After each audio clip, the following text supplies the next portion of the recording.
अभी हम फर्टिलिटी के बारे में बात करते हैं तो पहला आता है फीमेल, कि सारे प्रॉब्लम के जड़ वो फीमेल ही है। प्राइमरी फर्टिलिटी शायद फीमेल से ही शुरुआत होती है। कितना सच है? तो ये एक मिथ है, क्योंकि बहुत सालों से पब्लिक को यही लगता है कि जो फीमेल फैक्टर है वही मेन इनफर्टिलिटी फैक्टर है। আমাদের প্রেগন্যান্সি প্ল্যানিং যখন হচ্ছে তখন টাইমিংটা হচ্ছে 40 ডেজের পিরিয়ড সাইকেল থেকে যদি আপনি ক্যালকুলেট করেন, তারপরে বোধহয় এটা প্রেগন্যান্সি আসার চান্সেসটা থাকে না বা ওটাই পারফেক্ট টাইম। এটা কতটা সত্যি? বেসিক্যালি এটা ডিপেন্ড করছে যে মহিলার মেনস্ট্রুয়াল সাইকেলের লেন্থ কতটা আছে। ইউজুয়ালি যেটা হয় 28 ডেজের সাইকেল হয়, 28 ডেজের সাইকেলে ওভুলেশনটা হয় ওই 10 থেকে 15 দিনের মধ্যে হয়, ইউজুয়ালি তার ওভুলেশন হয়। বাট অনেকে নিয়ে থাকেন যে তারা এখন প্রেগন্যান্সি চাইছেন না, এটা দীর্ঘদিন নেওয়ার ফলে তাদের ফার্টিলিটি রেটটা পড়ে যাচ্ছে বা কমে যাচ্ছে বা তার জন্যই তিনি প্রেগন্যান্সি পাচ্ছেন না।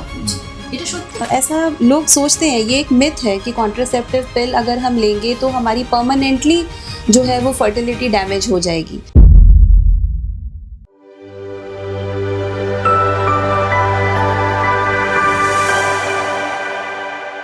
হ্যালো অ্যান্ড ওয়েলকাম, নমস্কার। আজকে একটা স্পেশাল এপিসোড নিয়ে রয়েছি আমরা আপনার সঙ্গে, মানে আপনারা প্রত্যেকে যারা এই মুহূর্তে আমাদের অনুষ্ঠান দেখছেন প্রত্যেকের সঙ্গে কে রয়েছে সেই স্পেশাল দুটি মানুষ, তাদের সঙ্গে তো আলোচনা করব, পরিচয় করিয়ে দেব। বাট কিছু সমস্যা থাকে আমাদের দৈনন্দিন জীবনে যা আমাদের ব্যক্তিগত জীবনকে কিন্তু একটু নাড়িয়ে দেয়। কী ধরনের সমস্যা? অনেক সময় বন্ধাত্ব নিয়ে কথা হয়, যে সমস্যাটা আমাদের সমাজের অনেক মানুষ আমাদেরকে ছোট করে দেখায়। কাপল আসে কিন্তু প্রত্যেকের সঙ্গে খোলাখুলি কথাও বলতে পারে না। তারা মনে করে তারা সমাজের থেকে একটু আলাদা, অন্যদের থেকে একটু ভিন্ন। কেন তা হবে? কোথায় সত্যি রয়েছে, কোথায় মিথ্যে রয়েছে, এই বিষয়গুলো নিয়ে আলোচনা করব বলে আজকে আমরা রয়েছি একটা স্পেশাল এপিসোড নিয়ে। আর আমাদের সঙ্গে আমার যিনি রয়েছেন বা যারা রয়েছেন তারাও ভীষণ স্পেশাল মানুষ। তারা দীর্ঘদিন ধরে এই বিষয় নিয়ে অনেক পরীক্ষা নিরীক্ষা করে আমাদের কাছে বিষয়টি এত পরিষ্কার করে দিয়েছে বা আরও করতে চলেছে, যেটা আমাদের জন্য কিন্তু ভীষণ দরকার। আর যারা রয়েছে তাদের সঙ্গে পরিচয় না করলে তো হয় না। ইনফার্টিলিটি বিশেষজ্ঞ ডক্টর শেফালি বানসাল মাধব এবং ডক্টর প্রসেনজিৎ কুমার রয়, আপনাদের দুজনকে অনেক অনেক স্বাগত। আর बहुत सारे टाइम हम लोग आप लोग के बारे में सुने हैं, देखे हैं, प्रोग्राम्स भी बहुत सारे होते हैं, लेकिन आज तो थोड़ा अलग मूड में हमारे प्रोग्राम्स हैं, क्योंकि हर एपिसोड एक जैसे नहीं होना चाहिए, थोड़ा रिलैक्स भी होना चाहिए प्रोग्राम में, ऐसा कुछ होना चाहिए। चमक जो है आज ऐसा क्या है कि हम चीज़ों को झूठ और सच मान के चलते हैं, कहीं ट्रूथ कहीं फॉल्स भी है। जैसे फर्टिलिटी इश्यूज जब आ जाते हैं, क्योंकि ऐसे दो व्यक्ति हैं जिनके पास यही हम लोग क्वेश्चन करते हैं कि जब भी हम फर्टिलिटी के बारे में बात करते हैं तो पहला आता है फीमेल, कि सारे प्रॉब्लम के जड़ वो फीमेल ही है। प्राइमरी फर्टिलिटी शायद फीमेल से ही शुरुआत होते हैं। कितना सच है? तो ये एक मिथ है, क्योंकि बहुत सालों से पब्लिक को यही लगता है कि जो फीमेल फैक्टर है वही मेन इनफर्टिलिटी फैक्टर है। लेकिन बहुत सारे साइंटिफिक जो रिसर्च है उसमें दिखाया है कि 30% पेशेंट्स में जो है वो फीमेल फैक्टर ही होता है, 30% इनफर्टिलिटी कपल में मेल फैक्टर होता है, और 30 to 40% कपल्स में कंबाइंड फैक्टर मेल और फीमेल दोनों का ही रोल है। तो जब भी हम इनफर्टिलिटी कपल्स को हम इन्वेस्टिगेट करते हैं तो combined counselling both male and female as well as investigation जो है वो मेल और फीमेल दोनों के लिए एडवाइस करते हैं। हम लोग सोचते हैं या होता है ना, कुछ जनरेशन गैप भी हो जाते हैं कि जो हमारे बड़े हैं वो समझते नहीं जब प्रॉब्लम शुरुआत हो रही है तो शायद फीमेल से ही होगी। ऐसा बहुत बार हमने देखा है कि जो इनफर्टिलिटी इवैल्यूएशन में मेल की टेस्ट ही नहीं होते हैं, सिर्फ फीमेल के ही टेस्ट होते हैं। तो ये गलत है, ये मिथ है कि फीमेल ही इनफर्टिलिटी का रीज़न है। बोथ कंबाइंड फैक्टर्स बहुत कॉमन है, और अभी मेल इनफर्टिलिटी भी बढ़ रही है, जैसे जैसे लाइफस्टाइल फैक्टर्स हैं और स्ट्रेस लेवल्स हैं, smoking, alcohol, different lifestyle factors के कारण मेल इनफर्टिलिटी भी अब बढ़ रहा है। और सर के पास एक सवाल ऐसा है कि অনেকে বলেন যে আমাদের প্রেগন্যান্সি প্ল্যানিং যখন হচ্ছে তখন টাইমিংটা হচ্ছে 40 ডেজের মধ্যে পিরিয়ড সাইকেল থেকে যদি আপনি ক্যালকুলেট করেন, তারপরে বোধহয় এটা প্রেগন্যান্সি আসার চান্সেসটা থাকে না বা ওটাই পারফেক্ট টাইম। এটা কতটা সত্যি? বেসিক্যালি এটা ডিপেন্ড করছে যে মহিলার মেনস্ট্রুয়াল সাইকেলের লেন্থ কতটা আছে। ইউজুয়ালি যেটা হয় 28 ডেজের সাইকেল হয়, 28 ডেজের সাইকেলে ওভুলেশনটা হয় ওই 10 থেকে 15 দিনের মধ্যে হয়, ইউজুয়ালি তার ওভুলেশন হয়। তো বেসিক্যালি যখন আমরা নর্মাল ট্রাই, যখন আমরা কাপলদের বলি যে আপনারা নর্মাল ট্রাই করুন, সেই সময় আমরা বলি যে পিরিয়ড শেষ হওয়ার পর ওই 6-7 দিন পর থেকে আমরা কাপলদের বলি একসঙ্গে থাকতে। ইউজুয়ালি ওই 14-15 দিনের মাথায় ওভুলেশনটা হয়, যার এটা নর্মাল 28 ডেজ সাইকেল। যার মনে করুন সাইকেল হচ্ছে যার 40 ডেজ সাইকেল, বা কারুর ইরেগুলার পলিসিস্টিক ওভারিতে সাইকেলটা অনেক ডিলে হচ্ছে, সেক্ষেত্রে কিন্তু তার ওভুলেশন কখন হবে সেটা আগে থেকে বলা মুশকিল। সুতরাং আমাদের যেটা প্র্যাকটিস, সেখানে আমরা কখনো বলে দিই না যে আপনি ওই 10 থেকে 14 দিন একসঙ্গে থাকুন। আমরা বলে দিই যে প্রত্যেক সপ্তাহে পিরিয়ড শেষ হওয়ার পরে প্রত্যেক সপ্তাহে 2 থেকে 3 দিন একসঙ্গে থাকার চেষ্টা করুন। আপনার 2 থেকে সপ্তাহে 3 দিন একসঙ্গে থাকলেই হবে, যে ডেলি থাকতে হবে এরকম নয়।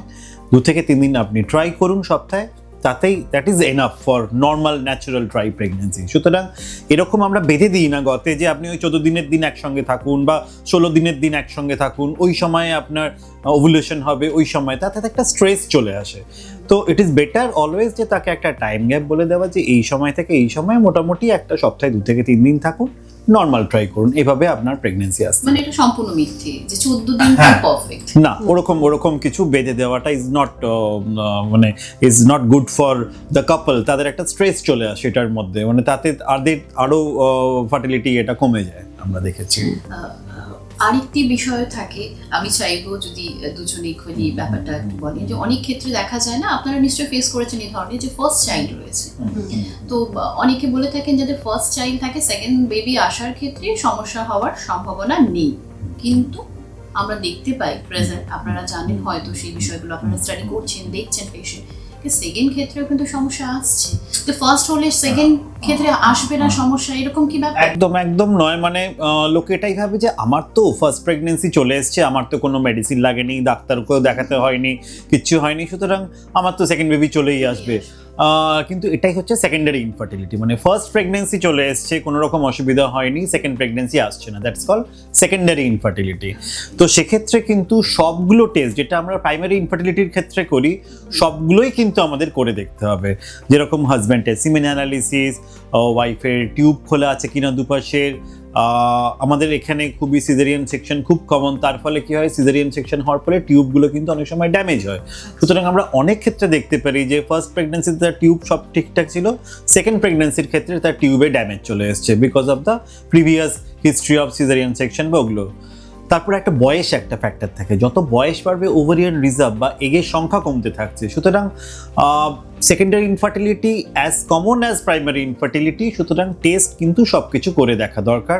যখন থেকে আপনি ট্রাই শুরু করেছেন, 1 বছরের মধ্যে প্রেগনেন্সি আসছে না, গো টু দ্য ডক্টর, আপনার বেসিক টেস্টগুলো করে আপনি দেখুন। না, আজকে যে কোয়েশ্চেনগুলো আমরা আপনাদের সামনে রাখছি, বেসিক্যালি অ্যান্সারগুলো পাচ্ছি, সেগুলোও কিন্তু আমাদেরই দর্শকরা কিন্তু ডিমান্ড করছে যে এই ধরনের কোয়েশ্চেনগুলো রাখুন। তাই আমরা 15 থেকে 20খানা এমন কোয়েশ্চেন রেখেছি যার অ্যান্সারগুলো পেলে হয়তো আমাদের দর্শকদের জন্য একটু সুবিধে হবে, তারা যেই মিথগুলো নিয়ে রয়েছে সেগুলো ক্লিয়ার হয়ে যাবে। তেমনই আরেকটি ধারণাও রয়েছে, অনেকের মধ্যেই ধারণাটা থাকছে যে বাট পিল অনেকেই নিয়ে থাকেন, যে তারা এখন প্রেগনেন্সি চাইছেন না, তো এই মুহূর্তে আমরা ইউজ করছি, এভাবে থাকছি খাচ্ছি, এটা দীর্ঘদিন নেওয়ার ফলে তাদের ফার্টিলিটি রেটটা পড়ে যাচ্ছে বা কমে যাচ্ছে, বা তার জন্য তিনি প্রেগনেন্সি পাচ্ছেন না ফিউচারে, এটা সত্যি? बर्थ पिल्स जो होते हैं, जो कॉन्ट्रासेप्टिव पिल्स हैं, जो यंग कपल्स हैं जिनको अभी प्रेगनेंसी नहीं चाहिए, जो फैमिली प्लान अभी नहीं करना चाहते हैं, बहुत कॉमनली कॉन्ट्रासेप्टिव पिल्स वो कपल्स लेते हैं, और कॉन्ट्रासेप्टिव पिल्स लेना बिल्कुल सेफ़ है। तो उससे कभी भी ऐसा लोग सोचते हैं, ये एक मिथ है कि कॉन्ट्रासेप्टिव पिल अगर हम लेंगे तो हमारी परमानेंटली जो है वो फर्टिलिटी डैमेज हो जाएगी। तो कॉन्ट्रासेप्टिव पिल जो होती है वो शॉर्ट टाइम के लिए एक्ट करती है। जिस साइकिल में पेशेंट कॉन्ट्रासेप्टिव पिल ले रहे हैं, उस साइकिल में उनका ओव्यूलेशन सप्रेस होता है, और नेक्स्ट साइकिल में जैसे ही वो कॉन्ट्रासेप्टिव पिल छोड़ते हैं, उनकी अगेन जो ओवरीज हैं वो वापस से ओव्यूलेट करने लगती हैं। कभी कभी ऐसा होता है कि अगर बहुत लॉन्ग पीरियड के लिए कोई कॉन्ट्रासेप्टिव पिल ले रहे हैं, सपोज 1 साल 2 साल कंटिन्यूस अगर कॉन्ट्रासेप्टिव पिल ले रहे हैं, तो उनकी फर्टिलिटी जो रिटर्न होती है, ओव्यूलेशन जो रिज्यूम होते हैं, वो रिटर्न करने में 1 या 2 मंथ्स का टाइम लग सकता है, लेकिन ऐसा परमानेंट डैमेज कॉन्ट्रासेप्टिव पिल्स से नहीं होता है। तो ये एक मिथ है कि कॉन्ट्रासेप्टिव पिल्स बिल्कुल नहीं लेने चाहिए। इनफैक्ट जो पॉलीसिस्टिक ओवरीज के जो पेशेंट्स हैं जिनके पीरियड्स हमेशा इरेगुलर रहते हैं, उनके ट्रीटमेंट का एक पार्ट है कॉन्ट्रासेप्टिव पिल। तो हम शॉर्ट कोर्स के लिए 1 या 2 मंथ्स के लिए उन पेशेंट्स को कॉन्ट्रासेप्टिव पिल एडवाइस करते हैं, जिससे उनके हार्मोन्स रेगुलेट होते हैं। तो ये उनकी फर्टिलिटी ट्रीटमेंट के लिए भी বেনিফিশিয়াল হতা মানে এরকম অনেক একটা ধারণা থাকে আমাদের কাছে এলে পেশেন্ট যে আমরা অনেক সময় কন্ট্রাসেপটিভ পিল দিয়েও ট্রিটমেন্ট করি যাদের পলিসিস্টিক ওভারি। তো এক্ষেত্রে মানে অনেকে জিজ্ঞেস করে যে আমি তো আপনার কাছে প্রেগন্যান্সির জন্য এসেছি আর আপনি আমাকে কন্ট্রাসেপটিভ পিল লিখে দিচ্ছেন। তো এরকম নয়, আমরা তারও কিছু ইউজ আছে, আমরা জানি কখন কি ইউজ করতে হবে। तो treatment is a part of treatment, এটা পার্ট অফ हार्मोन्स को ट्रीटमेंट। रेगुलेट करना, कॉन्ट्रासेप्टिव पिल के बहुत सारे एडेड roles एडवांटेजेस भी होते हैं apart from contraception. Non contraceptive benefits जिसको हम बोलते हैं ऑफ कॉन्ट्रासेप्टिव पिल, उसके जैसे जो हार्मोन्स हैं उसको कंट्रोल करते हैं, साइकिल को रेगुलराइज करते हैं। इवन डिस्मेनोरिया, जिन पेशेंट्स को बहुत ज़्यादा पेन रहता है ड्यूरिंग पीरियड्स, उसके ट्रीटमेंट में भी कॉन्ट्रासेप्टिव पिल हेल्प करता है। यानी जो लोग ये समझते हैं कि डॉक्टर के पास गए तो थे हम लोग बेबी प्लान करने के लिए, तो फिर उन्होंने ये क्यों मुझे सजेस्ट किया? तो वो सजेस्ट करने के पीछे कोई एक मेडिकल रीजन है और शॉर्ट टाइम के लिए 1 और 2 साइकिल्स के लिए या 3 साइकिल्स के लिए वो पार्ट ऑफ ट्रीटमेंट होता तो है। गलतफहमी जो दिमाग में होते हैं ना कि हाँ ये उन्होंने लिख दिया है वो गलत है, क्यों दिया ये? बिल्कुल नहीं, उन्होंने कुछ दिया है तो कुछ सोच के दिया है, तो आगे के लिए रास्ता जो है वो क्लियर हो रही है।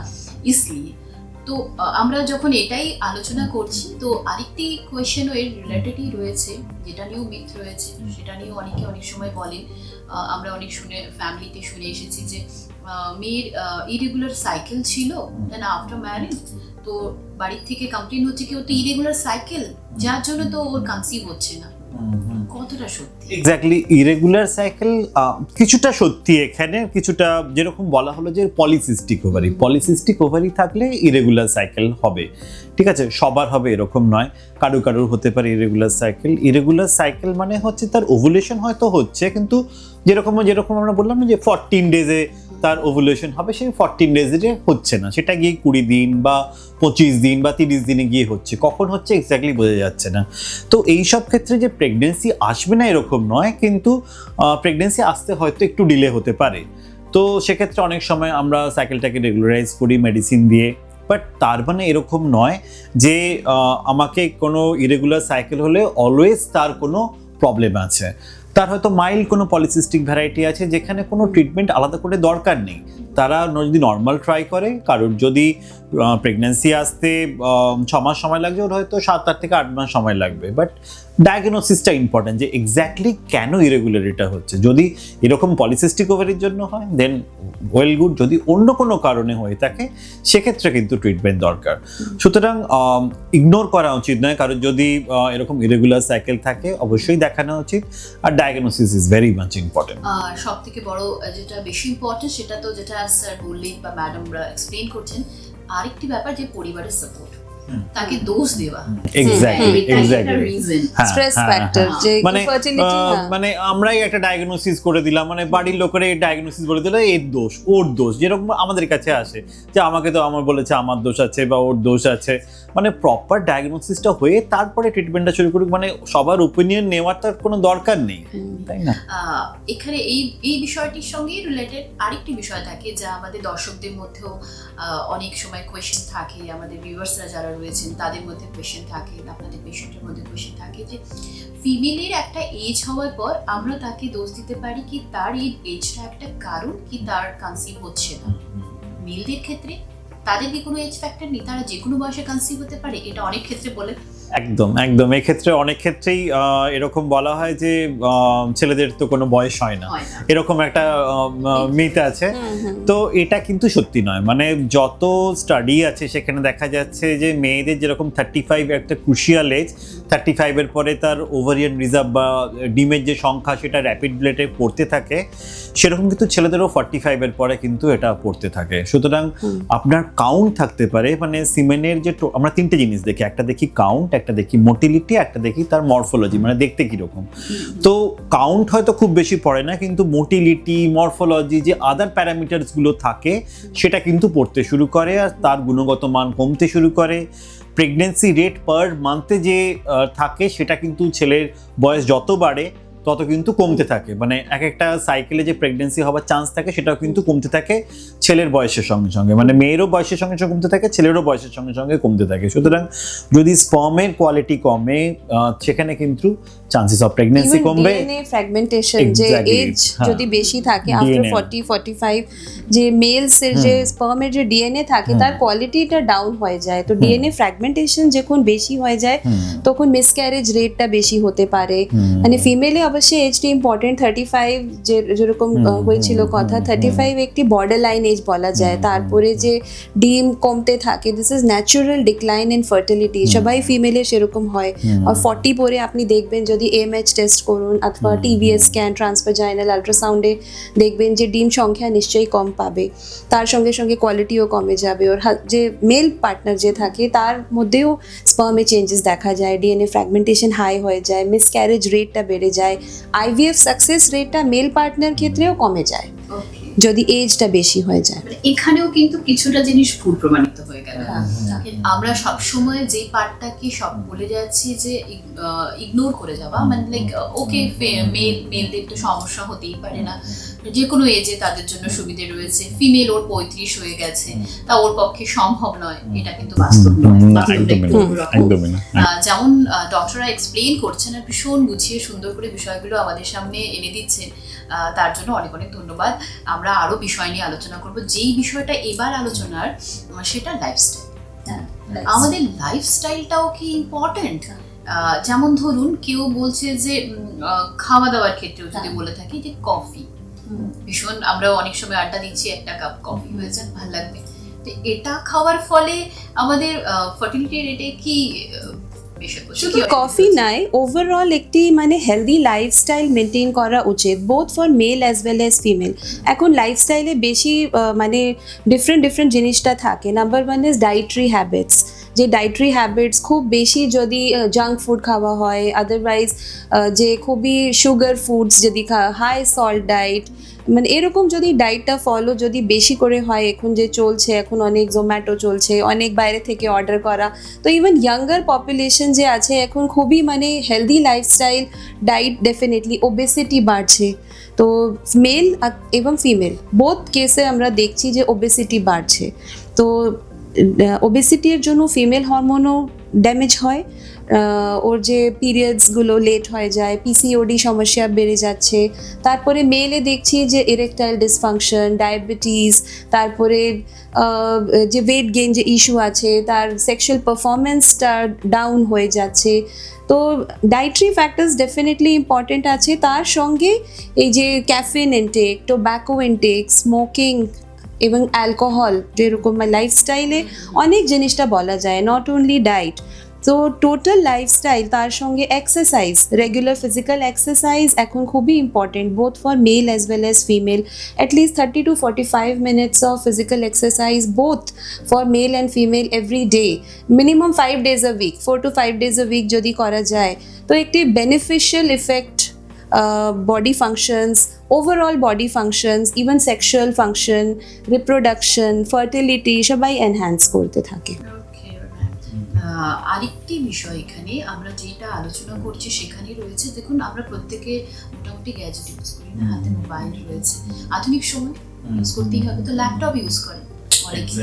তো মেলদের ক্ষেত্রে ল্যাপটপ ইউজ করা বা আমরা যদি প্যান্ট পকেটে যদি মোবাইল রাখি, লোয়ার পার্টের সঙ্গে রিলেটেড কোনো ইনফার্টিলিটি সমস্যা হতে পারে? এক্স্যাক্টলি, অবশ্যই হতে পারে।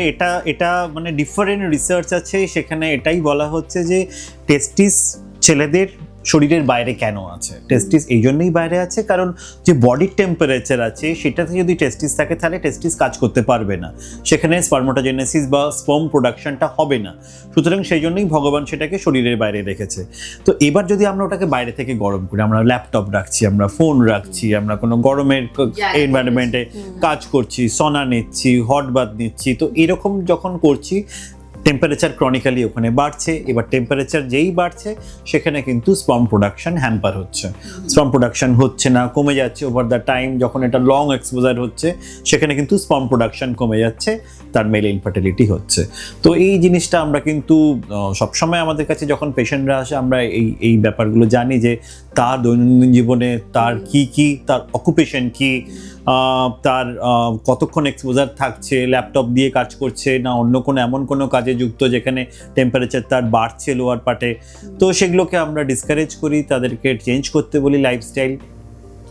আর এই যে লাইফস্টাইল চেঞ্জের কথা বলেন ম্যাম, তো এখানে এক্সপ্লেন করে দিল যে মেল বা ফিমেল দুজনের ক্ষেত্রেই স্মোকিং, টোব্যাকো, অ্যালকোহল, ক্যাফিন টাইপের কোনো খাবার যেগুলো বলা হলো সেগুলোকে অ্যাভয়েড করা উচিত, because these all they have a compact effect on overall health as well as reproductive health. মানে কিছুটা হলেও এটা সত্যি যে এটা আমাদের দৈনন্দিন জীবনে ফার্টিলিটি রেটকে অনেকটা নিচে নামিয়ে অনেক ফেলে। রিসার্চেও বলা হয়েছে যে smoking, tobacco, alcohol they direct effect করে স্পার্ম কোয়ালিটি, ইভেন এগ কোয়ালিটিকে। তো আমরা যখনই ইনফার্টিলিটি পেশেন্টকে কাউন্সেলিং করি, লাইফস্টাইল মডিফিকেশন এবং ডায়েট কাউন্সেলিং এটা খুব ইম্পর্টেন্ট কাউন্সেলিং পার্ট ইনফার্টিলিটি ট্রিটমেন্টে। ओके, तो the first thing in the polycystic ovary, तो पॉलीसिस्टिक ओवरी जैसे ओबेज होता है, तो first thing is a lifestyle modification. Lifestyle modification अगर हो, जो ओबेज होता है उसका जो हॉर्मोन्स है वो नॉर्मल आ जाता है एंड देन ओवुलेशन स्पॉन्टेनियसली होगा, कोई मेडिसिन का जरूरत नहीं है ओवुलेशन कराने। ऐसे ही जैसे सर ने बताया उसी चीज को थोड़ा कंटिन्यू करके एक सवाल है, जैसे लाइक कोई होता है ना थोड़ा पतला दुबला, कोई होता है थोड़ा ओबेस, थोड़ा हेल्दी, तो यहाँ पर कभी कभी कहा जाता है कि वो पतला दुबला है इसलिए वो प्रेग्नेंट नहीं हो पा रहे, या फिर वो थोड़ा मोटापा उसमें आ गया इसलिए वो प्रेग्नेंट नहीं हो रहे। जो एक BMI जो होता है, बॉडी मास इंडेक्स जिसको बोलते हैं, उसका एक हेल्दी रेशियो मेंटेन करना ज़रूरी है। अगर बहुत अंडरवेट है पेशेंट, BMI अगर बहुत लो है, बहुत वेट बहुत कम है, तभी भी बॉडी में जो आपके फैट में भी हार्मोन्स प्रोड्यूस होते हैं, जो ईस्ट्रोजन हार्मोन है फीमेल के अंदर, जो मेल्स के भी जो एंड्रोजन हार्मोन्स है वो फैट से प्रोड्यूस होते हैं, कोलेस्ट्रॉल से प्रोड्यूस होते हैं। तो some amount of fat is good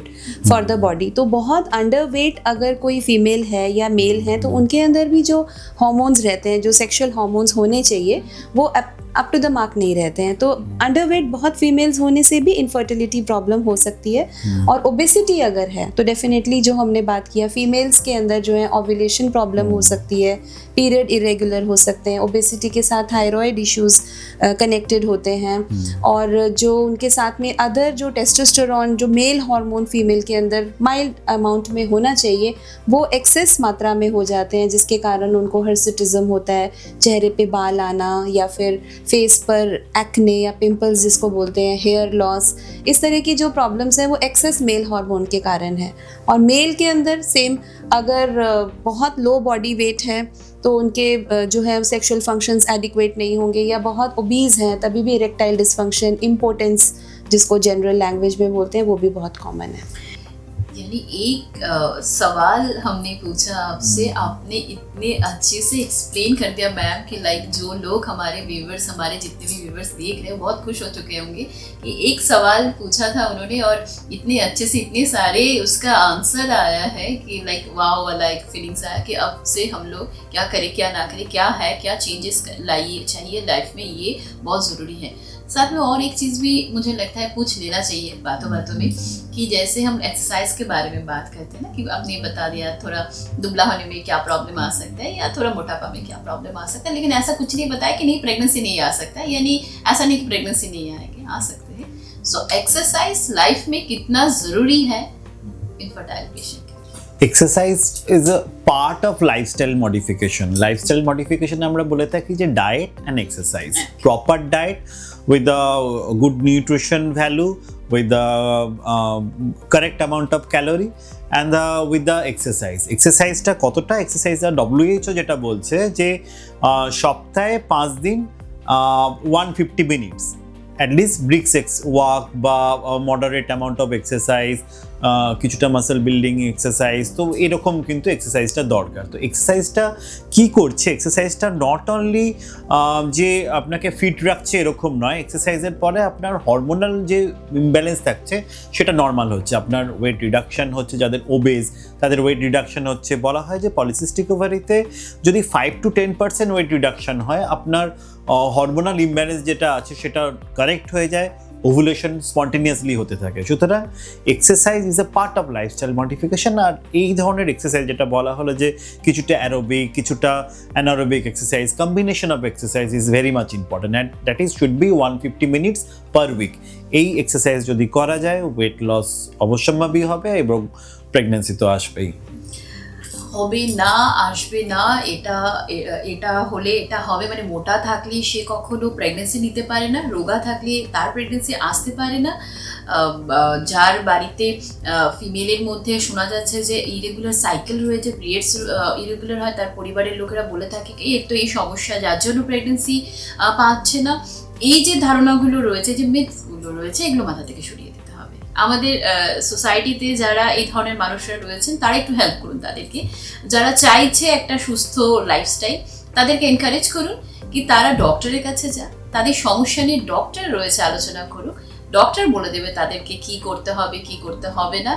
আর আমাদের সঙ্গে আজকে যে দুজন ছিলেন তাদের কাছে আরও কোয়েশ্চেন আমার ছিল, বাট সময় তো বাধা ধরা, তার মধ্যে আমি কিছুটা কোয়েশ্চেন রেখে দিলাম হয়তো পরবর্তী সময়ের জন্য, কারণ আজকে আরও অনেক কোয়েশ্চেন ইচ্ছে করছিল করে ফেলি, এত সুন্দর একটা সময় যাচ্ছিল, এত সুন্দর একটা জার্নি যাচ্ছিল, বাট কি করবো, সময়টা আমাদের বলেছে এখন এন্ড করার সময়। তবুও যদি এন্ডে যারা ভিউয়ার্সরা রয়েছেন, যারা চাইছেন আরেকটু কিছু সাজেশন যেটা শর্টলি আমাদের লাইফস্টাইলকে কিছুটা হলেও পরিবর্তন করতে পারে, দুজনের কাছ থেকে একটু। আমি এটাই বলবো যে এরকম অনেক মিথস, যেরকম আমরা আজকে অনেকগুলো নিয়ে ডিসকাশন করলাম, এরকম অনেক মিথস আছে যে যেরকম আমরা ফিমেলি রেসপন্সিবল মেল, তারপরে এজ ফ্যাক্টর নিয়ে, তারপরে আমরা লাইফস্টাইল নিয়ে অনেক কিছু ডিসকাশন করলাম, এরকম আরও অনেক মিথস যে আমরা ডেলি ফেস করি পেশেন্টদের থেকে, তারা এসে আমাদেরকে জিজ্ঞেস করেন। আমি এটাই এনকারেজ করব সবাইকে যে ঘরে বসে নিজে মতামত কিছু তৈরি করে নেবেন না, বা এই বন্ধু কি বললো, ওই আত্মীয় কি বললো। আপনার কোনো কোয়ারিজ থাকলে আপনারা আসুন, জিজ্ঞেস করুন, একদম ওপেনলি জিজ্ঞেস করুন। We are always ready to answer your queries. আপনি পুরো সম্পূর্ণ জানুন কি হয় না হয়, কিভাবে আপনি ন্যাচারালি প্রেগনেন্সি অ্যাচিভ করতে পারেন, কিভাবে আপনার মানে হাজব্যান্ড ওয়াইফ কারোরই প্রবলেম থাকতে পারে সেটা ডায়াগনোসিস করতে পারেন। তো আমি এটাই বলবো যে ঘরে বসে থেকে হবে না, আপনাকে প্রোঅ্যাক্টিভ হতে হবে, আপনাকে আসতে হবে, কথা বলতে হবে। मैम आपकी तरफ से व्यूअर्स के लिए छोटा सा एक मैसेज यही है कि कम्युनिकेशन जो है वो बहुत ज़रूरी है।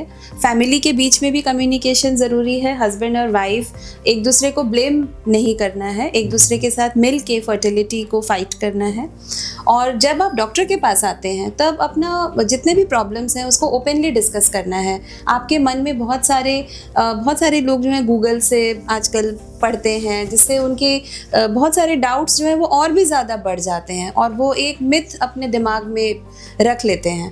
और उसको डॉक्टर्स जब आप आते हैं तो हमारे क्लिनिक में वी हैव काउंसलर्स जो एक्सपर्ट हैं, एम्ब्रियोलॉजी टीम है जो एक्सपर्ट है, डॉक्टर्स हैं जो एक्सपर्ट हैं, तो उनसे वो अपने डाउट्स को क्लैरिफाई करें और उनका जो इनफर्टिलिटी प्रॉब्लम है उसको अंडरस्टैंड करें कि उनके केस में क्या इनफर्टिलिटी इश्यूज़ हैं और फिर उसके ट्रीटमेंट को अंडरस्टैंड करें। ये मेरा मैसेज है सभी इनफर्टिलिटी पेशेंट्स के। Thank you so much. আজকে সময়টা খুব সুন্দর কেটে গেছে, পরবর্তী সময়ে আবার দেখা হবে, আবার অনেক আলোচনা হবে। প্রত্যেকে ভীষণ ভালো থাকবেন।